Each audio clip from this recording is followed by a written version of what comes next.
Ana García salió precipitadamente del taxi y se dirigió con paso rápido hacia la entrada de la estación de tren. Sus tacones repiqueteaban con un ritmo nervioso sobre las losas de granito. Llegaba tarde. La reunión en la oficina se había alargado más de la cuenta. El cliente tardó una eternidad en decidirse sobre las condiciones del contrato y, para colmo, un atasco monumental en la M30 terminó de arruinar sus planes de coger el tren a Toledo. Allí la esperaban sus socios para un nuevo proyecto. Era una reunión crucial de la que dependían muchas cosas. Pero ahora, todo se había torcido. El panel de horarios mostraba la implacable verdad: su tren había salido hacía ya 15 minutos. Ana suspiró, recompuso sus pensamientos y caminó con determinación hacia las taquillas. No pasa nada, pensó.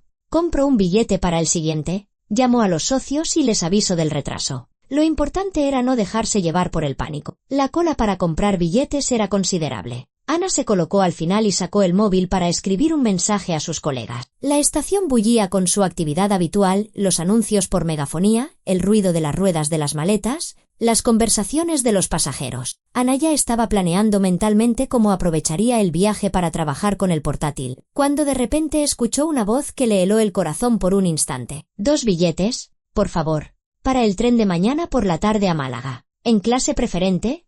Nada de turista. Era Vidal, su marido. Ana giró instintivamente la cabeza hacia la ventanilla de al lado, situada a unos 5 metros de ella. Sí, era él, sin ninguna duda. Alto, de hombros anchos, con la misma chaqueta gris que ella misma le había ayudado a elegir la semana pasada en el centro comercial. Su forma de hablar era inconfundible, con ese tono de barítono ligeramente ronco. Vidal estaba de medio perfil, por lo que podía distinguir perfectamente sus facciones. Un torbellino de pensamientos se desató en la mente de Ana. ¿Vidal, aquí? Si esa misma mañana le había dicho que se iba 3 días de viaje de trabajo a Zaragoza por un asunto de proveedores. Recordaba a la perfección su conversación en la cocina. Él, bebiendo su café con leche mientras revisaba algo en el móvil, le había dicho con naturalidad: salgo esta tarde, vuelvo el viernes. Ella ni siquiera se había molestado en preguntar los detalles. Estaba acostumbrada a que su marido tuviera esos viajes de improviso. Trabajaba en una gran constructora, encargado de la compra de materiales, y los viajes de negocios eran frecuentes. Pero Zaragoza no es Málaga. ¿Y por qué 2 billetes? Ana, por instinto, retrocedió un paso, ocultándose detrás de la espalda del hombre que estaba delante de ella en la cola. No quería que Vidal la viera. No ahora, no antes de entender qué estaba pasando. La taquillera de la ventanilla contigua, una mujer mayor con el chaleco del uniforme, tecleaba algo en su ordenador. Vidal sacó la cartera, preparándose visiblemente para pagar. Ana contuvo la respiración, observando cada uno de sus movimientos. Su rostro era el de siempre, con una expresión serena, sin rastro de ansiedad ni de prisa. Cogió los billetes, los guardó en el bolsillo interior de la chaqueta. Asintió a la taquillera y se dio la vuelta para dirigirse a la salida. Ana lo siguió con la mirada. Vidal caminaba con paso seguro, sin mirar atrás. Pasó junto a un gran panel publicitario, desapareció detrás de una columna y se perdió entre la multitud. ¿Qué acababa de pasar? ¿Por qué compraba billetes a Málaga? ¿Con quién iba? Ana sintió como una extraña mezcla de desconcierto, ansiedad y un mal presentimiento empezaba a bullir en su interior. Siempre se había considerado una mujer racional. Tenía una carrera en económicas, un trabajo de éxito en el sector financiero y un puesto directivo. Estaba acostumbrada a analizar situaciones y tomar decisiones sopesadas, pero en ese momento, de pie en la cola de la estación, sentía que el suelo se abría bajo sus pies. «El siguiente», la llamó la voz del taquillero. Ana se sobresaltó, saliendo de su ensimismamiento. La cola había avanzado y ahora era su turno, pero no se dirigió a su ventanilla. En su lugar, caminó con decisión hacia la de al lado, la misma donde acababan de atender a Vidal. Detrás del cristal estaba la mujer, de unos 50 años, con un peinado pulcro y aspecto serio. En su placa de identificación se leía: Margarita Sánchez, taquillera. Acababa de colocar un cartel que decía: ventanilla temporalmente fuera de servicio, y se disponía a marcharse. La gente de esa cola empezó a dispersarse hacia las otras, pero Ana se acercó con una mirada suplicante. Se inclinó hacia la ventanilla y bajó la voz hasta convertirla en un susurro.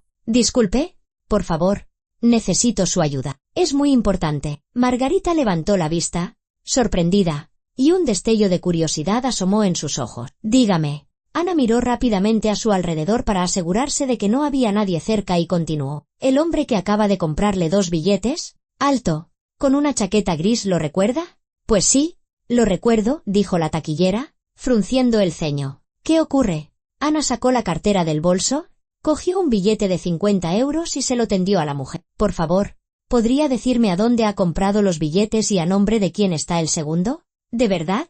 Es muy importante para mí. Margarita miró el dinero y luego a Ana. Un atisbo de recelo cruzó su mirada. No puedo revelar datos personales de los pasajeros. Va en contra de las normas. Lo entiendo. Ana intentaba mantener la calma, aunque por dentro todo era un caos. Pero, por favor, es mi marido. Ana le mostró su DNI y el libro de familia donde constaba el matrimonio. Tengo razones para creer que me está ocultando algo muy grave. Necesito saber la verdad. Creo que me está siendo infiel. La taquillera guardó silencio, estudiando a Ana. Al parecer, algo en su rostro, en su voz, la convenció. Margarita suspiró y le devolvió el billete. De acuerdo. No quiero su dinero. Pero lo haré solo porque yo misma estuve en su lugar una vez y sé lo que se siente. Se giró hacia el monitor de su ordenador e hizo clic varias veces con el ratón. A ver billetes para mañana. Tren de la tarde a Málaga. Salida a las 10:30. 2 plazas en preferente. ¿Y a nombre de quién está el segundo billete? La voz de Ana temblaba, pero se esforzaba por controlarse. Margarita entrecerró los ojos para ver mejor la pantalla. Vidal Romero Díaz y Vera Ruiz Torres. Ana sintió que se le iba toda la sangre del rostro. Vera Ruiz, la hija de Elena, la hija de su mejor amiga. Gracias, susurró, y se apartó de la ventanilla sintiendo que las piernas le flaqueaban. Margarita la siguió con una mirada compasiva, pero no dijo nada. Ana caminó lentamente hasta el banco más cercano y se dejó caer. A su alrededor, el ajetreo de la estación continuaba, pero ella se sentía como si estuviera en una burbuja de vacío. Sus pensamientos se enredaban, incapaces de formar una cadena lógica. Vera, la niña a la que conocía desde pequeña, la que la llamaba Tita Ana, y venía con su madre a casa a charlar sobre el instituto, sobre los chicos. Vera, cuya madre, Elena, era su amiga. Llevaban ya 12 años de amistad, se habían conocido en el cumpleaños de una amiga común, congeniaron al instante y desde entonces celebraban juntas las fiestas, iban de barbacoa, se contaban sus secretos. Y ahora, esa Vera se iba con su marido a Málaga. Ana intentó hacer memoria de los últimos meses. ¿Había habido alguna señal, algo extraño en el comportamiento de Vidal? Hacía unos 6 meses que había empezado a distanciarse. La abrazaba menos, había dejado de interesarse por sus asuntos. Cada vez hablaban menos por las noches, pero Ana lo había achacado al cansancio, a la rutina del trabajo, al hecho de que llevaban 11 años juntos y la pasión, inevitablemente, se desvanece. Le parecía que era normal, que eso les pasaba a todas las parejas. Pero una aventura con una chica de 19 años, con la hija de su amiga. Ana sacó el móvil y abrió la galería de fotos. Había muchísimas. Allí estaban ella y Elena en un picnic el verano pasado, riendo, con unas copas de vino en la mano. Allí estaba Vera en su graduación, con un vestido blanco, tan joven, con los ojos brillantes. Y allí, una foto de grupo en el cumpleaños de Elena, donde estaban todos juntos, Ana, Vidal, Elena, Vera. Caras felices, sonrisas. Todo era una mentira. Ana cerró la galería de golpe. Sintió una profunda náusea. Se levantó y caminó unos pasos, intentando calmarse. No podía dejarse llevar por las emociones. Tenía que pensar, tenía que actuar. Se acercó al panel de horarios y le hizo una foto con el móvil. Anotó la hora de salida del tren a Málaga, el número del convoy. Era la primera prueba. Pequeña, pero importante. Luego, marcó el número de sus socios en Toledo y les explicó brevemente que se había puesto enferma de repente y no podría ir. Pospuso la reunión para la semana siguiente. Su voz sonaba firme y profesional, aunque por dentro se desataba una tormenta. Cuando colgó, supo lo que tenía que hacer. Tenía que aclararlo todo. Inmediatamente. Ahora mismo. Ana pidió un taxi y dio una dirección. Una dirección que conocía de memoria, el piso de Elena en el barrio de Salamanca. Mientras el coche cruzaba la ciudad primaveral, Ana miraba por la ventanilla, repasando en su cabeza las posibles conversaciones. Quizás todo era un malentendido. Quizás Vidal solo estaba ayudando a Vera a ir al sur por alguna razón. Quizás había comprado los billetes a petición de Elena, pero una voz interior le insistía. No, esto no es una simple ayuda. Había demasiadas cosas extrañas. ¿Por qué había mentido sobre Zaragoza? ¿Por qué ocultaba el viaje? ¿Por qué precisamente con Vera? El taxi se detuvo frente al portal que también conocía. Ana pagó. Se bajó y subió al 4º piso. Delante de la puerta, sacó el móvil, activó la grabadora de voz y lo metió en el bolsillo del abrigo, de forma que el micrófono quedara orientado hacia afuera. Luego, respiró hondo y llamó al timbre. La puerta la abrió Elena. Llevaba una bata de casa y el pelo recogido en una coleta informal. Su rostro reflejaba sorpresa. Ana, ¿tú? Creía que estabas en Toledo. Hola. Elena, Ana entró en el piso, intentando que su voz sonara normal. No he ido. He perdido el tren. ¿Podemos hablar? Claro. Pasa. Elena cerró la puerta y guió a su amiga hasta el salón. ¿Quieres un té? No, gracias. Necesito preguntarte una cosa. Elena se sentó en un sillón frente al sofá donde se había sentado Ana. Una sombra de cautela apareció en sus ojos. Te escucho. Ana miró a su amiga y vio ante sí a una desconocida. ¿Cuándo había ocurrido? ¿Cuándo se había convertido Elena en una extraña? Elena, empezó Ana lentamente. ¿Sabías que Vidal se va mañana a Málaga? Elena se quedó paralizada un instante, pero luego respondió con aparente relajación. Sí, lo sabía. Ana sintió un nudo en el estómago. ¿Y sabías que va con tu hija? Con Vera. Claro que lo sabía, la voz de Elena no denotaba ni una pizca de vergüenza. Al contrario, hablaba con calma, incluso con una especie de fría seguridad. ¿Se quieren, Ana? Y llevan juntos más de un año. Ana sintió que le faltaba el aire. Un año entero. Y tú lo has consentido. Sabías que me estaba engañando con tu hija de 19 años y no me dijiste nada. Elena se encogió de hombro. Ana, por favor, no montemos una escena. Eres una mujer adulta. Vidal y tú no encajáis desde hace mucho. Vivís como compañeros de piso, no como un matrimonio. Él es un hombre en la flor de la vida. Necesita una mujer joven, con energía. Y tú solo tienes el trabajo en la cabeza. No le prestas atención. Eso no es excusa, la voz de Ana tembló, pero logró controlarse. Es mi marido. Y Vera es casi una niña. Le saca 22 años. Es mayor de edad, replicó Elena con frialdad. Y es feliz con él. Vidal le va a dar una buena vida. Es un hombre de éxito. Con dinero. Y tú, perdona que te lo diga, pero hace tiempo que le aburres. Ana guardó silencio, mirando a Elena como si fuera una extraña. La amiga en la que confiaba, a la que le contaba sus preocupaciones, sus planes, la que conocía todas sus debilidades y miedos. Y esa mujer le estaba contando con toda tranquilidad que llevaba un año entero encubriendo la aventura de su marido con su propia hija. Deberías haberte enterado por el propio Vidal, añadió Elena, mirándola casi con lástima. Pero ya que has venido tú misma, ahora ya lo sabes. Déjale marchar. Ana, no te aferres a algo que ya no existe. Ana se levantó lentamente del sofá. Una rabia inmensa por la monstruosa traición bullía en su interior, pero se contuvo. Gracias por abrirme los ojos, Elena. Gracias por demostrarme quién eres en realidad. Oh, no te hagas la víctima. Elena también se levantó. La culpa es tuya. No valoraste lo que tenías, y Vidal ha encontrado a alguien que sí lo valora. Ana no respondió. Se dio la vuelta y salió del piso, procurando no dar un portazo. Solo cuando estuvo en la calle, sacó el móvil y detuvo la grabación. Todo estaba registrado. Cada palabra. Ana pidió un taxi y se fue a casa. Pero ahora no era simplemente una esposa disgustada. Era una mujer con un plan muy claro. Ana regresó a casa cuando el crepúsculo ya se cernía sobre la ciudad. El apartamento la recibió con silencio y penumbra. No encendió la luz del recibidor, simplemente se quitó los zapatos, colgó el abrigo y fue directa al salón. Allí se dejó caer en el sofá y cogió el móvil. La grabación de su conversación con Elena duraba 7 minutos. La escuchó 2 veces, haciendo una mueca de asco cada vez que oía el tono frío e indiferente de su ex amiga. No le prestas atención. Ha encontrado a alguien que sí lo valora. Déjale marchar. Aquellas palabras le dolían, pero al mismo tiempo reforzaban su determinación. No pensaba montar una escena, ni romper platos, ni llorar desconsoladamente. Ese comportamiento sería estúpido e inútil. En su lugar, Ana decidió actuar de forma metódica y calculadora. Toda su vida había trabajado con cifras, con documentos, con pruebas. Y ahora iba a aplicar todas sus habilidades profesionales para defenderse. Lo primero que hizo fue abrir el portátil y entrar en la banca online. Tanto ella como Vidal tenían sus cuentas personales, pero también una cuenta común a la que ambos transferían dinero para los gastos familiares, como la reforma del piso o la compra de mueble. Normalmente, Ana no controlaba los gastos de su marido, confiaba en él, pero ahora se puso a revisar metódicamente los extractos del último año. Al principio no encontró nada sospechoso, la reparación del coche, las facturas de los servicios. Sin embargo, al profundizar en el historial de operaciones de los últimos 8 meses, se topó con una serie de transferencias periódicas. Cada mes, entre el día 5 y el 10, Vidal transfería a la tarjeta de una tal Vera Ruiz Torres unos 400 euros, a veces 500. Ana se quedó helada,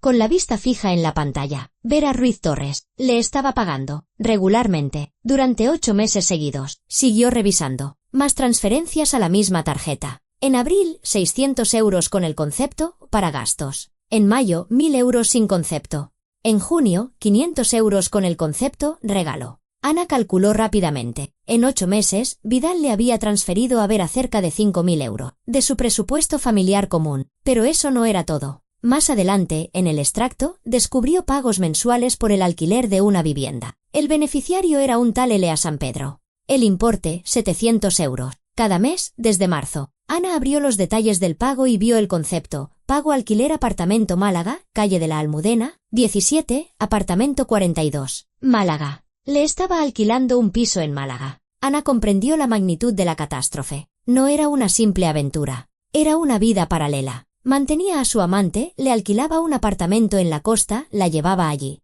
Y su madre le había dicho que Vera estaba estudiando en Salamanca. Y todo ello con el dinero que debería haberse destinado a sus necesidades comunes. Hizo capturas de pantalla de todas las transacciones sospechosas, las guardó en una carpeta específica en el ordenador y las duplicó en la nube. Luego, descargó el extracto completo de la cuenta del último año y también lo guardó en varios sitios. Las pruebas estaban reunidas, pero Ana sentía que no era suficiente. Necesitaba más información. Se levantó del sofá y fue al despacho de Vidal. Normalmente, nunca entraba allí. Era su territorio, donde trabajaba por las tardes. Hablaba con sus colegas o veía el fútbol. Ana respetaba su espacio personal, pero ahora todas las reglas habían cambiado. El portátil de Vidal estaba sobre el escritorio. Ana levantó la tapa. La pantalla se iluminó, mostrando el escritorio. Contraseña. Intentó introducir la fecha de su boda. Incorrecto. El cumpleaños de su madre. Entonces, escribió la palabra Vera. Acceso permitido.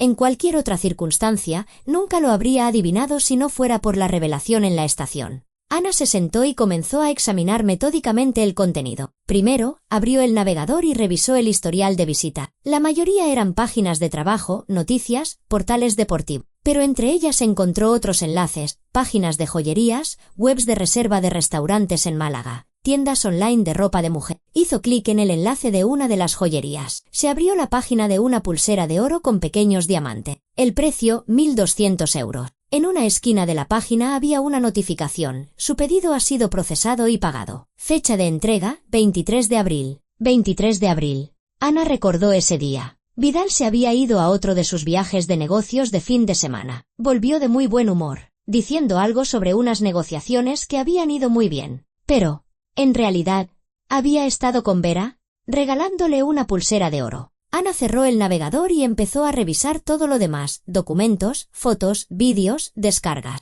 En la carpeta de descargas encontró varios archivos extraños. Abrió el primero. Era la grabación de audio de una videollamada. Al parecer, el portátil de Vidal tenía algún programa que guardaba automáticamente las grabaciones. Pulsó el botón de reproducción. Primero, ruido, interferencias. Luego, la voz de Vidal. Hola, Elena, ¿me oyes? La voz de Elena. Te oigo. Te oigo. ¿Qué tal? Bien. Oye, he estado pensando en lo del piso de Málaga. ¿Y si lo ponemos directamente a nombre de Vera? ¿Para que tenga algo suyo? Elena, riendo. Vidal, ¿lo dices en serio? ¿Estás dispuesto a invertir tanto dinero? ¿Por qué no? De todas formas, Ana y yo nos vamos a divorciar pronto. Ya he consultado con un abogado. Lo importante es hacerlo todo bien para que ella no se quede con más de lo que le corresponde. ¿Y cuánto le corresponde? Pues, por ley, la mitad de los bienes gananciales. Pero si demuestro que yo invertí más o que ella no participó en la compra de algo, puedo reducir su parte. Elena, pensativa.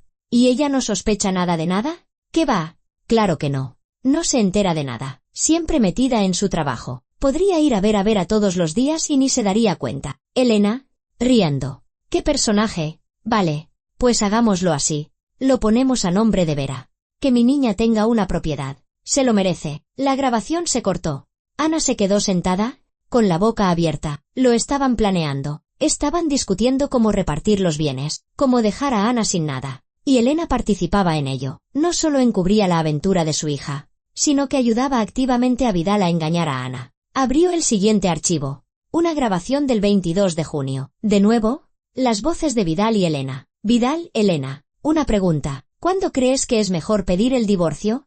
¿Ahora o en otoño? Elena, ¿y qué más da? Vidal, pues quiero calcularlo todo bien. Ana y yo tenemos un piso en común, de 3 habitaciones. Ahora mismo vale unos 500.000 euros. ¿Por ley? En el divorcio se divide por la mitad, pero yo invertí mi propio dinero en la reforma. Podría intentar demostrar que mi parte es mayor. Elena, ¿y para qué quieres hacer eso? Dale la mitad y vive tranquilo con Vera. Vidal, irritado, Elena. No lo entiendes. Ese piso es mío. Yo me lo he ganado. Ana no hacía más que ir a su trabajo y cobrar su sueldo. Pero yo me mataba a trabajar y aportaba mucho más para mantener a la familia. ¿Y ahora ella se tiene que llevar la mitad? Ni hablar. Elena, conciliadora, bueno, no te alteres. Tú prepara todos los documentos, reúne las pruebas de tus inversiones y luego pides el divorcio. Dices que por diferencias irreconciliables. Vidal, sí, eso haré. Lo importante es que no se entere de nada antes, o empezará a buscar papeles y resquicios legales. Elena se rió. No te preocupes. Ana es demasiado confiada. Ni se le pasará por la cabeza que la estás engañando. Para ella, eres el marido perfecto. Vidal, riendo también. Bueno, intento mantener esa imagen, aunque ya estoy un poco harto. La grabación terminó. Ana cerró el archivo. Por dentro, todo era un hervidero, pero se obligó a mantener la calma. Esas grabaciones eran oro puro. La prueba directa de una conspiración. La prueba directa de que Vidal planeaba estafarla en el divorcio. Copió todos los archivos de audio a un pendrive y luego los duplicó en la nube. Hizo otra copia en su propio móvil. Tenía que protegerse en caso de que Vidal se diera cuenta e intentara borrar las grabaciones. Continuó explorando el ordenador de su marido. En el correo electrónico encontró un intercambio de mensajes con agentes inmobiliarios de Málaga. Vidal se interesaba por la compra de un apartamento de un dormitorio cerca del mar. Precio, 150.000 euros. En uno de los correos escribía, quiero ponerlo a nombre de Vera Ruiz Torres. Fecha de nacimiento. A continuación, figuraban los datos del DNI de Vera. Así que pensaba comprarle un piso con el dinero de ambos. Dinero que también le pertenecía a Ana. Guardó capturas de pantalla de la conversación y luego abrió las aplicaciones de mensajería del ordenador. En una de ellas estaba su historial de chat con Vera. Ana se desplazó por los mensajes. Se escribían casi a diario. Corazones, emoticonos, fotos. Vera le enviaba selfie. Vidal le escribía cumplidos. Mi preciosidad, te echo de menos. Estoy deseando verte. Ana sintió que el estómago se le retorcía de asco. El hombre con el que había vivido 11 años le era completamente ajeno. Todo ese tiempo había estado interpretando el papel de marido cariñoso, mientras en realidad llevaba una doble vida y planeaba traicionarla. Hizo capturas de los mensajes más reveladores y luego encontró una mención a Elena en la conversación. Vera escribía, mamá dice que tienes que tener más cuidado. Ana no debe enterarse de nada hasta el divorcio. Vidal respondía, no te preocupes, no sospechará nada. Lo tengo todo controlado. Otra prueba más. Otra confirmación de la conspiración. Ana cerró el portátil y se levantó. Fue a la cocina, se sirvió un vaso de agua y se lo bebió de un trago. Le temblaba todo el cuerpo, pero no de miedo ni de tristeza, sino de rabia, de comprender la magnitud de la traición. Su marido y su mejor amiga se habían confabulado para engañarla. Habían utilizado a una chica joven, la hija de esa amiga, como un instrumento. Planeaban despojar a Ana de lo que le pertenecía por derecho. Y todo ese tiempo se habían reído de ella, considerándola una tonta ciega y confiada. Pero Ana no era ninguna tonta. Era una mujer inteligente y formada, con una voluntad de hierro. Y en ese momento, sabía exactamente qué hacer. Cogió el teléfono y marcó un número que había encontrado en internet de camino a casa. Un abogado, especialista en derecho de familia. Pablo Domínguez, 43 años, un jurista experimentado con una alta calificación y multitud de reseñas positivas. Dígame, respondió una voz masculina al tercer tono. Buenos días. Me llamo Ana García. Necesito una consulta sobre un divorcio. Es urgente. La escucho. ¿Cuál es el problema? Ana le resumió la situación. ¿La infidelidad de su marido? ¿La aventura con la hija de 19 años de su amiga? ¿La conspiración con la madre de la chica? ¿El despilfarro del dinero familiar en su amante? ¿Los planes para engañarla en el reparto de bienes? Pablo escuchó en silencio, haciendo alguna pregunta aclaratoria de vez en cuando. Cuando Ana terminó, guardó silencio unos segundos y luego dijo, «Bien, ¿tiene pruebas de todo lo que me ha contado?»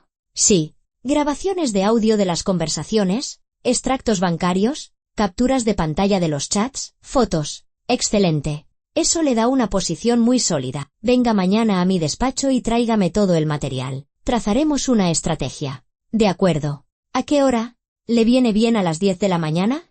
«Perfecto. Entonces, hasta mañana. Y, señora García, lo más importante, no le diga a su marido que lo sabe todo. Deje que piense que la situación está bajo control. Eso nos dará ventaja». «Entendido. Gracias». Ana colgó y exhaló. Mañana se reuniría con el abogado. Mientras tanto, tenía que seguir interpretando el papel de esposa que no sospecha nada. Volvió al salón, se sentó en el sofá y abrió de nuevo el teléfono. Repasó sus contactos y se detuvo en el nombre de Sofía, su hermana pequeña, de 33 años, médica, que vivía en un barrio cercano. Siempre habían estado muy unidas, aunque no se veían tan a menudo como les gustaría. Ana le escribió un mensaje: «Hermanita, ¿podemos vernos mañana? Tengo que contarte algo. Es importante». La respuesta llegó casi al instante: «Claro. ¿Ha pasado algo?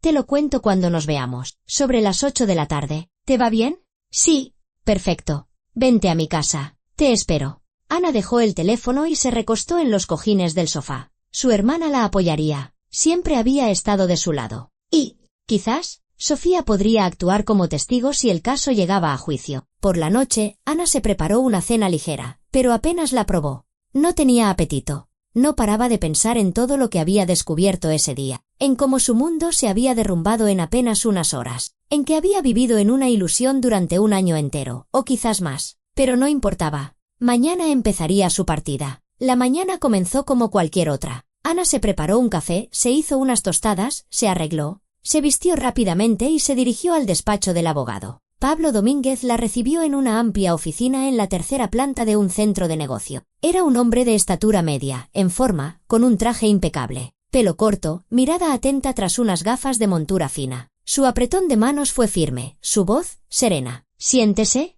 señora García. Empecemos». Ana sacó de su bolso el pendrive donde había guardado todas las pruebas y se lo entregó al abogado. «Aquí está todo: las grabaciones de las conversaciones de mi marido con la madre de su amante, los extractos bancarios que demuestran las transferencias de dinero, capturas de pantalla de los chats, fotos del horario de trenes, todo lo que pude encontrar ayer». Pablo conectó el pendrive a su ordenador y comenzó a examinar el material. Escuchaba las grabaciones, revisaba los documentos. Ana permanecía en silencio, observando su rostro. El abogado no mostraba ninguna emoción, solo analizaba la información con suma concentración. 20 minutos después, levantó la vista hacia Ana. «Le seré sincero, su posición es muy fuerte. Esas grabaciones de audio son una prueba directa de la conspiración entre su marido y la madre de su amante. ¿Planeaban engañarla en el reparto de bienes? Y ha quedado registrado con sus propias palabras. ¿Eso me ayudará en el juicio?» «Sin duda. Según la ley, la infidelidad por sí sola ya es causa de divorcio. Pero en su caso hay circunstancias agravantes. Su marido ha estado gastando sistemáticamente el dinero familiar común para mantener a su amante, alquilándole un piso, haciéndole regalos caros, transfiriéndole sumas considerables. Todo eso es un despilfarro de los bienes gananciales sin su consentimiento». «¿Y qué significa eso para el reparto de los bienes?». Pablo continuó explicando. «La regla general es que, en un divorcio, todos los bienes gananciales se dividen por la mitad. Sin embargo, el juez puede desviarse de este principio si una de las partes ha malgastado el dinero común en perjuicio de los intereses de la familia. En su caso, podemos exigir un aumento de su parte en el reparto, así como una indemnización por daños morales y la restitución de los fondos gastados». Ana asintió. Era exactamente lo que quería oír. «¿Y qué hay de la grabación de la conversación con Elena Ruiz? También servirá como prueba, ¿verdad?». «Esa grabación confirma que la madre de la chica estaba al tanto de la relación y la fomentaba. Es más, declaró abiertamente que la culpa era suya y que su marido necesitaba una mujer más joven. Es una prueba indirecta de que toda la aventura fue planeada de antemano con la participación de terceros. El juez lo tendrá en cuenta». «Bien, ¿qué debo hacer ahora?». Pablo abrió un bloc de notas y empezó a esbozar un plan de acción. «Primero, no le demuestre a su marido que sabe algo. Actúe con naturalidad. Deje que piense que todo está bajo control. Segundo, siga recopilando pruebas. Si encuentra más documentos, grabaciones o conversaciones, regístrelo todo. Tercero, espere a que vuelva de Málaga. Cuando regrese, organizaremos un careo». «¿Un careo?», repitió Ana. «Sí. Los invitaremos a él, a Elena y a Vera a una reunión. Les mostrará las grabaciones y los documentos. Grabaremos su reacción en vídeo. Será una prueba adicional para el juicio. La gente, al oír sus propias palabras, a menudo empieza a justificarse o, por el contrario, a admitir su culpa. Todo eso jugará a nuestro favor». Ana se quedó pensativa. La idea parecía arriesgada, pero al mismo tiempo lógica. ¿Y si se niegan a venir? Entonces, simplemente presentaremos la demanda de divorcio sin ellos. Diga, por ejemplo, que quiere discutir un asunto familiar importante. Por ejemplo, el divorcio». Ana asintió. El plan era claro y bien pensado. «De acuerdo. Lo haré». Perfecto. Mientras tanto, nos ocuparemos de preparar los documentos para el juzgado. Necesitaré copias del certificado de matrimonio, los papeles del piso, sus declaraciones de la renta, todo lo relacionado con su patrimonio común. Lo traeré todo. ¿Para cuándo lo necesita? Lo antes posible. Discutieron los detalles durante otra media hora. Luego, Ana se despidió del abogado y se fue. Se sentía más tranquila. Ahora tenía un plan. Ahora sabía cómo actuar. Por la tarde, Ana fue a casa de su hermana. Sofía la recibió con cara de preocupación, la llevó al salón y la sentó en el sofá. Cuéntamelo. Tienes una cara horrible. Ana se lo contó todo. Como escuchó por casualidad la voz de Vidal en la estación, lo de los billetes a Málaga, la conversación con Elena, las grabaciones y los extractos bancarios que había encontrado. Sofía escuchó sin interrumpir, y cuando Ana terminó, soltó una maldición en voz baja. No me lo puedo creer. Él y Elena también. ¿Cómo ha podido? No lo sé. Ana se frotó la cara. Agotada. Creía que era mi amiga. Y todo este tiempo le ha estado ayudando a engañarme. Ana, has hecho muy bien en no montar un escándalo. Y haces bien en reunir pruebas. Ese hombre tiene que pagar por todo. Hermanita, necesito tu ayuda. Claro. Lo que sea. El abogado dice que necesitaré testigos, gente que pueda confirmar mi versión en el juicio. ¿Aceptarías ser mi testigo? Sofía asintió sin dudar. Por supuesto que sí. Estaré de tu lado. Siempre. Gracias. Ana sintió que se le llenaban los ojos de lágrima, pero se contuvo. Ahora mismo necesito todo el apoyo posible. Lo tendrás. ¿Y sabes qué?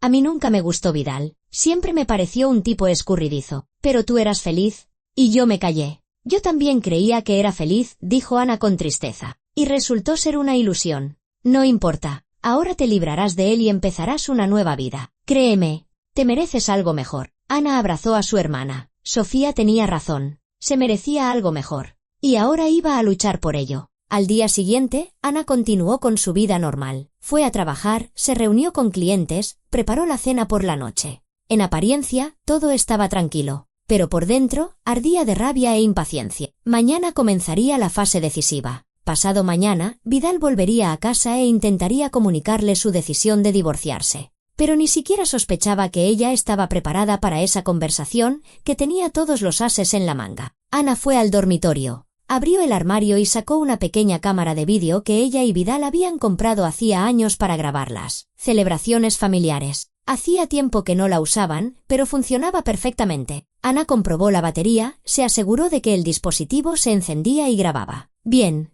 escondería la cámara en el salón para que registrara todo lo que ocurriera. Por la tarde, llamó a Sofía y le contó su plan. ¿Estás segura de que podrás hacerlo? Le preguntó su hermana. Va a ser duro. Mirarles a la cara. Escuchar sus excusas. Podré, dijo Ana con firmeza. Tengo que hacerlo. Por mí.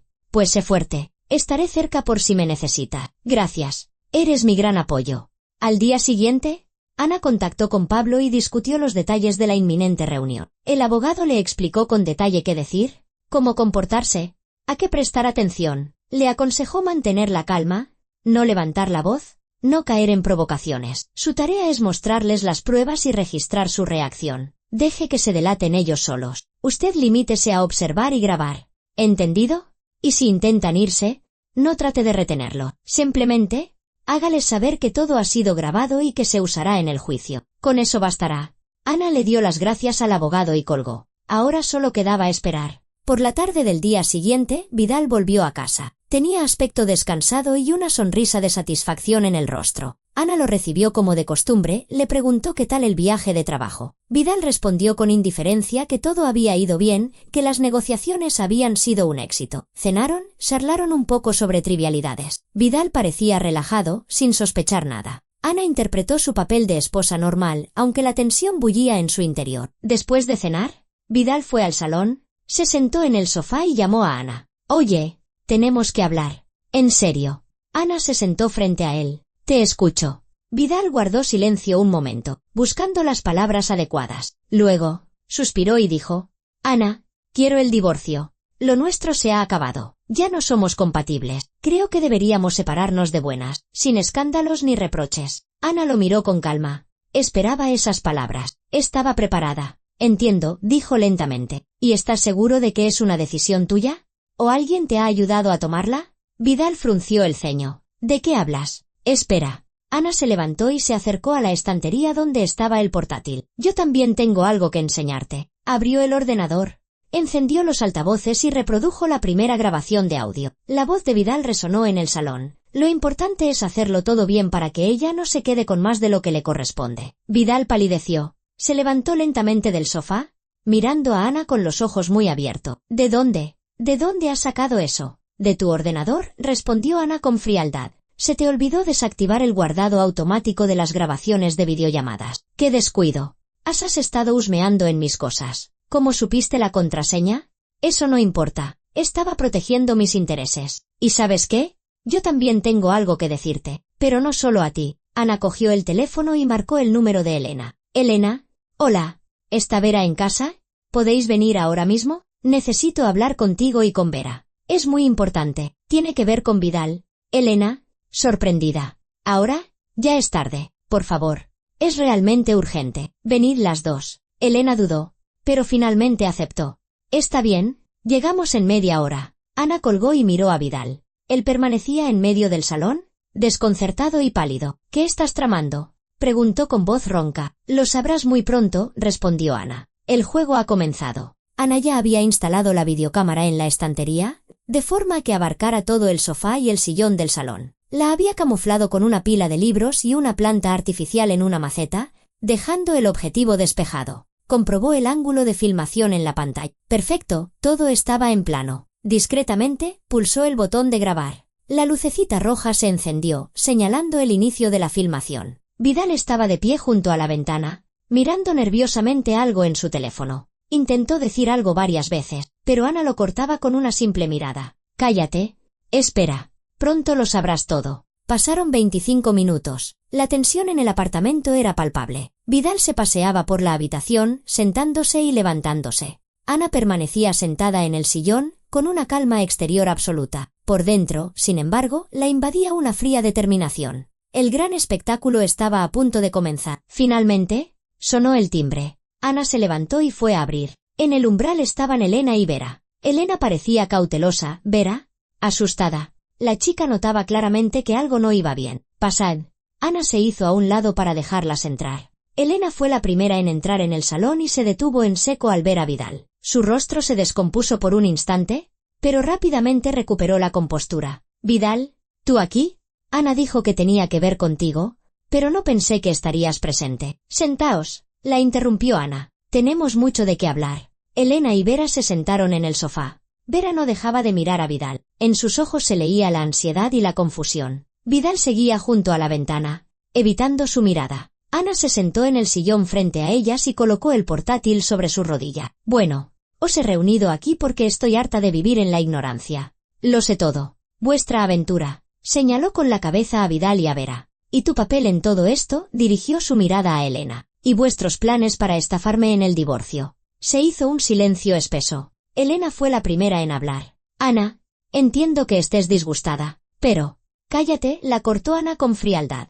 Primero, escuchad esto. Giró el portátil y reprodujo la primera grabación. Las voces de Vidal y Elena llenaron la habitación. Pues, por ley, la mitad de los bienes gananciales. Pero si demuestro que yo invertí más puedo reducir su parte. Lo importante es que no se entere de nada antes, o empezará a buscar papeles y resquicios legales. Vera palideció, llevándose una mano a la boca. Elena se quedó petrificada, con el rostro como una máscara de piedra. Vidal cerró los ojos, apretando los puños. Ana detuvo la grabación y los miró. Pero eso no es todo. Aquí hay más. Puso la segunda grabación. Elena, no te preocupes. Ana es demasiado confiada. Ni se le pasará por la cabeza que la estás engañando. Para ella, eres el marido perfecto. Vidal, bueno, intento mantener esa imagen, aunque ya estoy un poco harto. Ana detuvo la reproducción y miró a su atónita audiencia. Así que, Elena, esas son tus palabras. Me considerabas una tonta. Estabas vendiendo a tu propia hija por dinero. Ayudabas a mi marido a engañarme. Y todo este tiempo fingías ser mi amiga. Elena intentó replicar, pero su voz temblaba. Nosotros solo estábamos discutiendo posibles opciones. Era algo teórico. ¿Teórico? Ana sonrió con desdén. Entonces explícame esto. Abrió la carpeta con los extractos bancarios y les mostró la pantalla a Elena y Vera. Aquí están las transferencias de Vidal a la cuenta de Vera. 8 meses seguidos. Un total de casi 5.000 euros. Dinero de nuestro presupuesto familiar. Y aquí el pago del alquiler de un piso en Málaga. 700 euros cada mes. Otros 4.200 euros en 6 meses. Y aquí el recibo de una pulsera de oro de 1.200 euros. Todo esto es nuestro dinero, de Vidal y mío, que él se ha gastado en tu hija, sin mi conocimiento. ¿Esto también es teórico? Vera rompió a llorar. Miraba a su madre con horror e incomprensión. Mamá, ¿tú sabías todo esto? ¿Sabías que estaba gastando en mí el dinero de su mujer? ¿Y no el suyo? Elena se volvió bruscamente hacia su hija. Vera, cálmate. No es como ella lo presenta. ¿Cómo que no es así? La voz de Vera se quebró en un grito. Está casado. Le está siendo infiel a su mujer conmigo. Y tú lo has estado encubriendo. Me dijiste que lo suyo se había acabado hacía tiempo. Que se estaban divorciando. Y se están divorciando. Elena intentó coger a su hija de la mano, pero ésta la apartó. Vera miró a Vidal a través de las lágrimas. ¿Cuándo pensabais divorciaros? ¿Se lo has dicho hoy por primera vez? Vidal permanecía en silencio, de espaldas a la ventana. No podía mirar a Vera. Ana continuó, dirigiéndose a la joven. Vera, entiendo que eres joven e inexperta, que tu madre te ha manipulado. Pero tienes que entender que este hombre, señaló a Vidal, nunca tuvo la intención de casarse contigo. Simplemente te utilizó. Planeaba estafarme en el divorcio, quedarse con la mayor parte del dinero y comprarte un piso para tenerte cerca. Pero no planeaba construir una vida contigo. Para él, solo eras una amante joven. Eso no es verdad,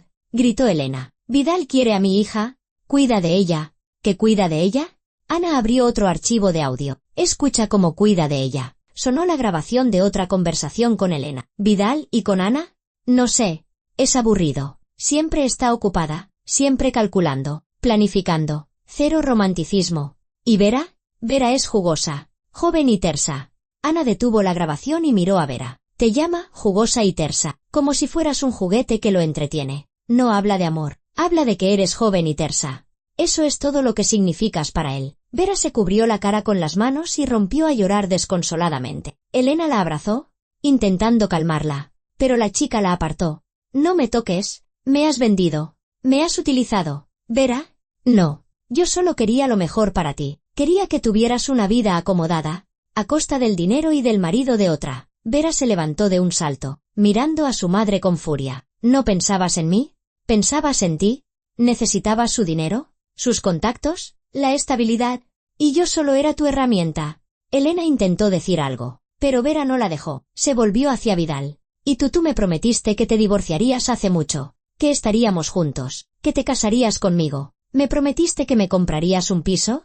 ¿Que nos iríamos a vivir a Málaga? Decías que me querías. Vidal finalmente se giró hacia ella. En su rostro se leía la culpa y el cansancio. Vera, es verdad que iba a divorciarme, pero no por ti, por mí. ¿Qué? Vera se quedó paralizada, sin poder creer lo que oía. Estaba cansado de Ana, de nuestro matrimonio. Necesitaba libertad y tú estabas ahí. Joven, guapa, divertida pero todavía muy ingenua y tonta. Aún tienes que crecer y aprender. Me lo pasaba bien contigo. Tienes un cuerpo precioso, pero nunca planeé casarme contigo. Y el piso lo quería poner a mi nombre, no al tuyo. Lo siento, te mentí.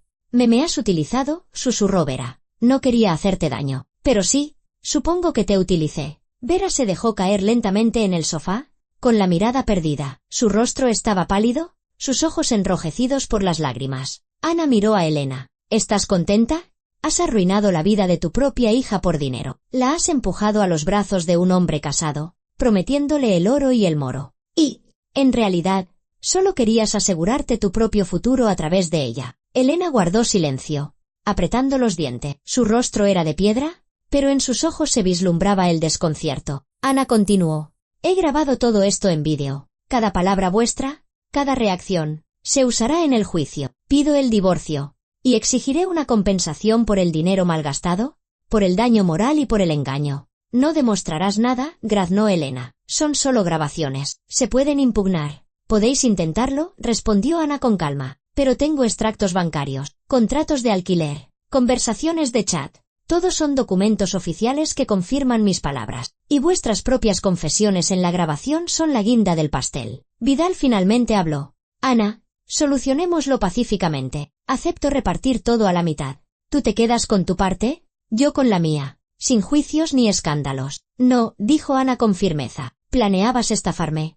Querías quedarte con la mayor parte y dejarme a mí con menos. Ahora exigiré justicia. Y que un juez decida quién tiene razón. Te arrepentirás de esto. Elena se levantó del sofá, mirando a Ana con odio. Lucharemos. Encontraremos la forma de demostrar que lo has amañado todo. ¿Arrepentirme? Ana sonrió con amargura. Ya me arrepentí de haber confiado en vosotros, pero ahora voy a corregir ese error. Vera también se levantó. Miró a su madre, luego a Vidal y, finalmente, a Ana. Yo no lo sabía. Te juro que no sabía que era así. Mamá me decía que él y tú ya no estabais juntos, que era infeliz, que yo le ayudaría a ser feliz. Y yo me lo creí. Ana miró a la chica con compasión. Vera, tú eres una víctima en esta situación. Tu madre te ha utilizado. Vidal te ha utilizado. Pero puedes salir de esto con la cabeza alta. Reconoce tu error. Apártate de ellos. Empieza una nueva vida. Vera asintió, secándose las lágrimas. Yo ya no quiero tener nada que ver con ello. Vera.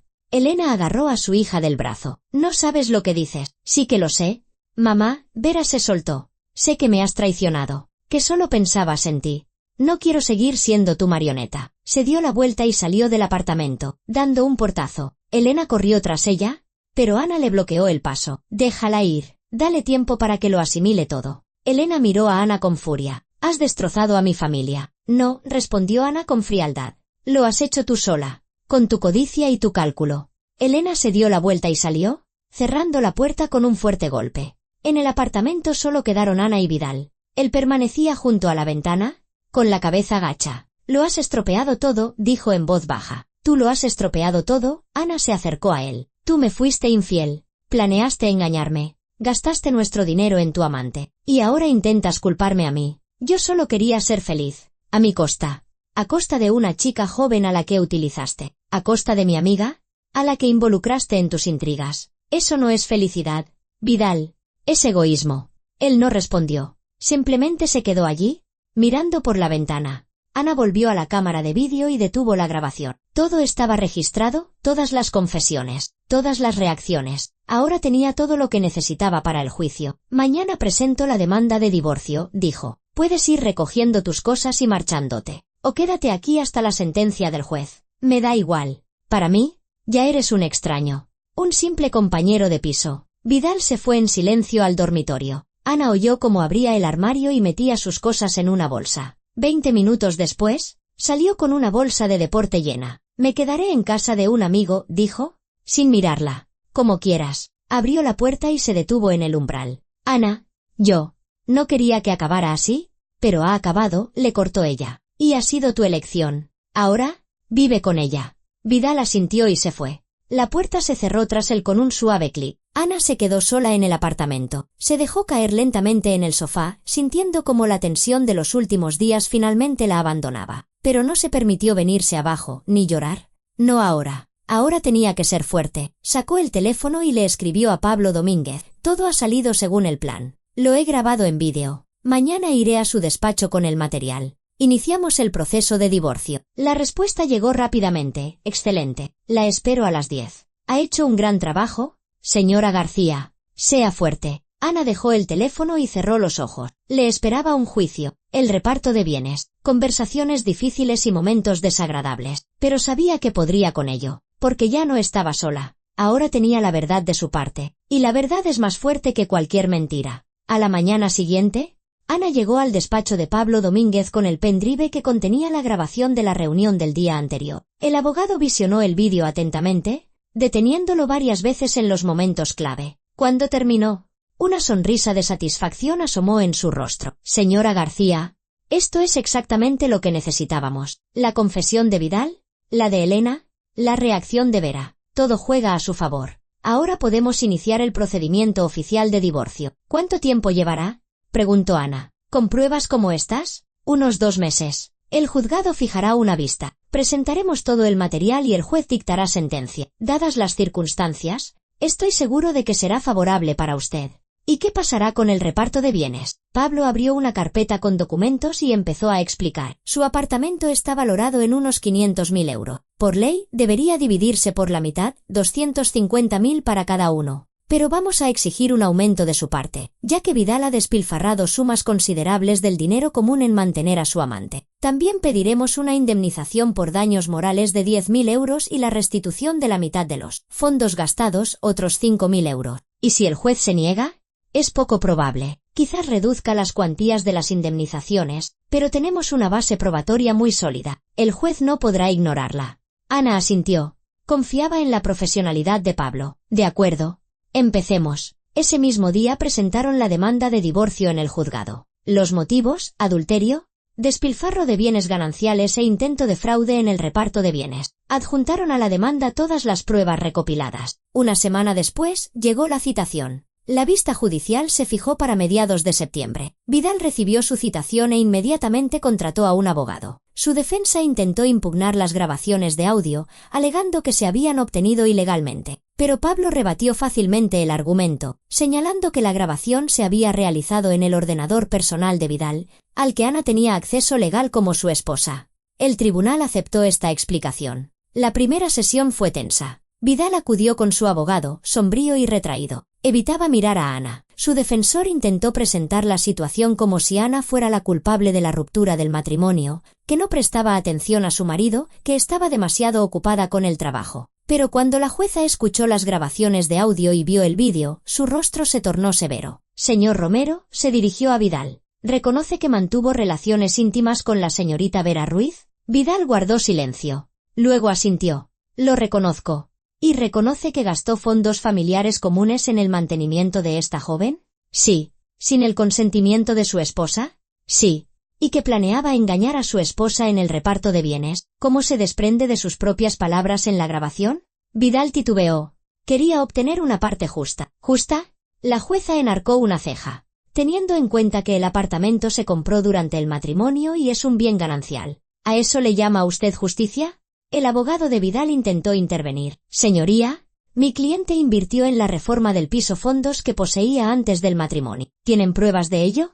Preguntó la jueza. Presentaremos los recibos. Preséntenlos en la próxima sesión. Por ahora, solo veo pruebas directas de que el señor Romero despilfarró el dinero común y planeó engañar a su esposa. Se aplaza la sesión durante 2 semanas. Durante este tiempo, las partes pueden presentar pruebas adicionales. La jueza se levantó, declarando un receso. Ana salió de la sala con Pablo. El abogado estaba satisfecho. La jueza está de nuestro lado. Se nota. Vidal no ha podido rebatir nada. Ahora intentarán encontrar alguna prueba de sus aportaciones, pero dudo que tengan algo. ¿Y si lo encuentran?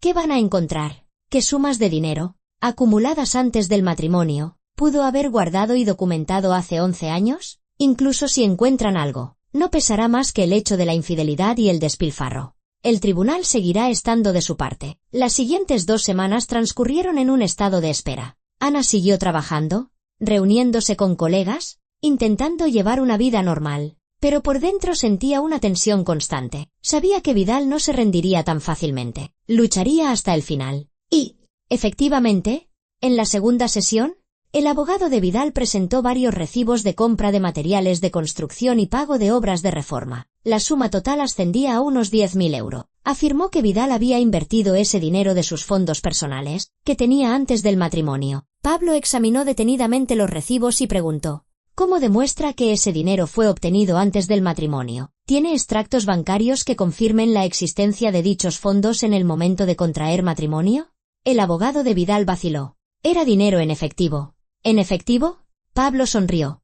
Es decir, no hay ninguna prueba documental. Entonces, son solo palabras, y las palabras sin pruebas no tienen validez jurídica. La jueza estuvo de acuerdo con este argumento y desestimó las alegaciones de Vidal sobre el reconocimiento de sus aportaciones como fondos privativos. Bien, continuó la jueza. Pasemos a la cuestión del despilfarro de los fondos comunes. La señora García ha presentado extractos bancarios que confirman transferencias regulares de dinero de la cuenta del cónyuge a la cuenta de Vera Ruiz, así como el pago del alquiler de un piso en Málaga. Señor Romero, ¿reconoce estos hechos? Vidal guardó silencio. Luego asintió. Lo reconozco. Pero tenía derecho a disponer del dinero de la cuenta. Lo tenía, convino la jueza, pero no en detrimento de los intereses de la familia. Usted gastó alrededor de 10.000 euros en el mantenimiento de su amante. Es una suma considerable que debería haberse utilizado para las necesidades familiares. Según el Código Civil, en el reparto de bienes, el juez puede apartarse del principio de igualdad de las cuotas si una de las partes ha actuado en fraude de los derechos de la otra. En este caso, considero que dicha desviación está justificada. El abogado de Vidal intentó oponerse, pero la jueza golpeó con el mazo, haciéndole callar. Además, continuó, La señora García solicita una indemnización por daños morales. Dadas las circunstancias del caso, la duración de la infidelidad y el intento de engaño en el reparto de bienes, considero que esta demanda es justa. Hizo una pausa, revisando los documentos, y luego anunció un receso para deliberar. Al regresar una hora después, la jueza declaró: el tribunal decreta la disolución del matrimonio entre Ana García López y Vidal Romero Díaz. Los bienes gananciales, consistentes en el apartamento de 3 habitaciones sito en la dirección, se dividirán de la siguiente manera: una vez vendido el inmueble y liquidados todos los gastos, los fondos se distribuirán a partes iguales entre las partes. Se condena a Vidal Romero Díaz a abonar a Ana García López una indemnización por daños morales de 5.000 euros, así como la restitución de la mitad de los fondos familiares despilfarrados, ascendiendo a 5.200 euros. La presente sentencia podrá ser recurrida en el plazo legalmente establecido. Vidal palideció. Su abogado empezó a objetar algo, pero la jueza ya se había retirado. El caso estaba cerrado. Ana salió del juzgado con una sensación de alivio. Había ganado. Se había hecho justicia. Pablo le estrechó la mano. Enhorabuena. Ha conseguido lo que se merecía. Ahora solo queda esperar a que la sentencia sea firme, y luego organizar la venta del piso y recibir su parte. Gracias, Pablo. Sin usted, no lo habría conseguido. Sí que lo habría conseguido. Yo solo la he ayudado un poco. Vidal no recurrió la sentencia. Vendieron el piso 2 meses después. Un comprador ofreció los 500.000 euros y ambas partes aceptaron. Además, Vidal pagó a Ana los 5.000 euros de indemnización por daños morales y los 5.200 euros de restitución de los fondos. Con su parte, Ana tuvo suficiente para comprarse un acogedor apartamento de un dormitorio cerca del trabajo, y aún le sobró dinero. Vidal también se compró un apartamento de un dormitorio, pero en otro barrio. Ana se enteró por conocidos comunes que había empezado a salir con Elena, 2 almas solitarias y decepcionadas que se habían encontrado. Se hicieron amantes y, a los pocos meses, Vidal se mudó con ella. Vera, por su parte, rompió toda relación con su madre. Se matriculó en la universidad en Salamanca y conoció a un chico joven, de su edad, estudiante de la misma universidad. Empezaron a salir y, 6 meses después, se casaron y se fueron a vivir con los padres de él. Ana vio las fotos en las redes sociales. Vera parecía feliz, finalmente liberada de las manipulaciones maternas. Elena, en cambio, sufría. Había perdido a su hija, el respeto de quienes la rodeaban. Se quedó con Vidal, que también estaba hundido y resentido. Vivían juntos, pero aquello no era felicidad. Era el consuelo mutuo de 2 perdedores. En cuanto a Ana, los primeros meses después del divorcio fueron difíciles. Se estaba acostumbrando al nuevo piso, a la nueva vida, a estar sola. A veces la invadía la tristeza al recordar los buenos momentos con Vidal, cuando habían sido felices. Pero luego se recordaba a sí misma que había vivido un engaño y que ahora, aunque sola, vivía en la verdad.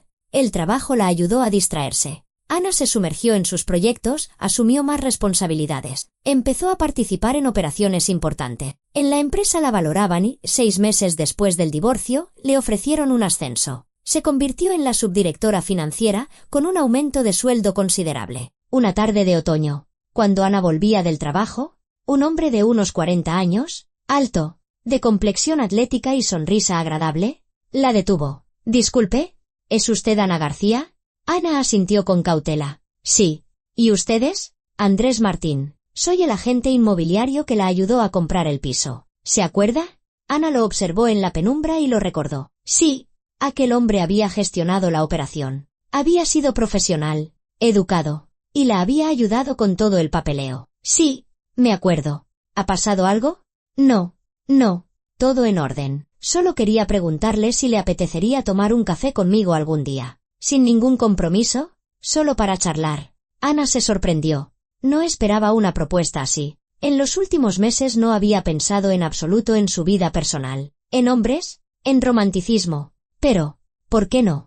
Quizás era hora de empezar a abrirse a cosas nuevas. De acuerdo, aceptó. Mañana por la tarde, por ejemplo. Perfecto. Conozco una cafetería muy agradable cerca de aquí. Se encontraron al día siguiente. La conversación fue ligera y natural. Andrés resultó ser un interlocutor interesante, con un buen sentido del humor. Le contó anécdotas de su trabajo, le preguntó por su vida. Ana se sintió cómoda con él. Empezaron a verse. Primero una vez a la semana, luego más a menudo. Andrés no precipitó las cosas, no la presionó. Comprendía que Ana acababa de pasar por un divorcio y necesitaba tiempo. Simplemente estaba ahí, apoyándola, regalándole buenos momentos. 6 meses después, ya eran pareja. Otro medio año más tarde, Andrés le pidió que se casara con él. La boda fue modesta, solo con los amigos y familiares más cercanos. Sofía fue la madrina y lloró de felicidad por su hermana. Y 9 meses después de la boda, Ana dio a luz a un niño. Lo llamaron Mateo. Cuando lo sostuvo en brazos por primera vez, sintió una felicidad que no había experimentado en muchos años. Era una felicidad auténtica, no una ilusión, no un engaño. Auténtica. Andrés era un padre maravilloso, ayudaba con el bebé, era atento, cariñoso, la quería. A su lado, Ana se sentía protegida y amada de verdad.